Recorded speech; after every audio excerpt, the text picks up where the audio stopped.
Nous avons rendez-vous aujourd'hui avec Frédéric Lécuyer. Frédéric, bonjour. Bonjour. Vous venez de publier un livre qui s'appelle Volcans de France aux éditions de Boré. Volcans de France, mais beaucoup de volcans d'Auvergne. Hein.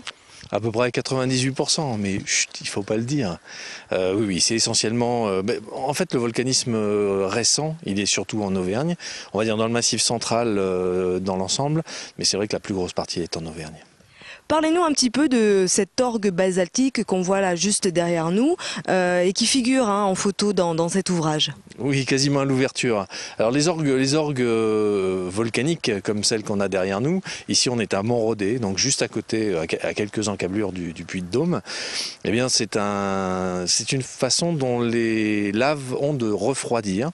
Alors là c'est un peu particulier parce que ces laves, elles étaient probablement soit à l'intérieur d'un cratère, elles ont formé un lac, soit il s'agit, et là pour l'instant c'est pas vraiment tranché, soit il s'agit en fait peut-être d'un résidu de coulée.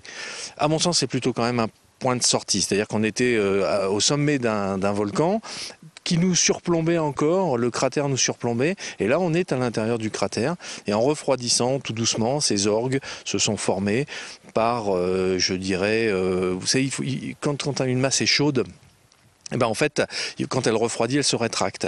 Et la rétractation, en fait, dans une grande masse de lave, peut se faire sous ces formes-là, très régulières et très très esthétiques. Alors c'est très spectaculaire et d'ailleurs des volcans dans le monde, il y en a de très spectaculaires. Pourquoi s'être attaché aux volcans de France ? Disons que déjà j'ai fait mon doctorat, ma thèse plus exactement au laboratoire Magmas et Volcans à Clermont-Ferrand. Donc depuis maintenant 1992 je les fréquente pas mal, ces volcans. J'ai commencé aussi à travailler en Aubrac. Alors vous allez me dire, c'est plus tout à fait l'Auvergne. Oh, allez, c'est le Massif central avec quand même beaucoup de points communs avec cette Auvergne qui est volcanique. L'Aubrac est un territoire volcanique sur lequel il avait été fait très peu de travail et c'est là où j'ai vu mes premiers volcans. Donc les volcans de France, les volcans d'Auvergne, bah oui, c'était à un moment donné, il fallait que j'en parle. Et qu'ont-ils de particulier pour un spécialiste comme vous ?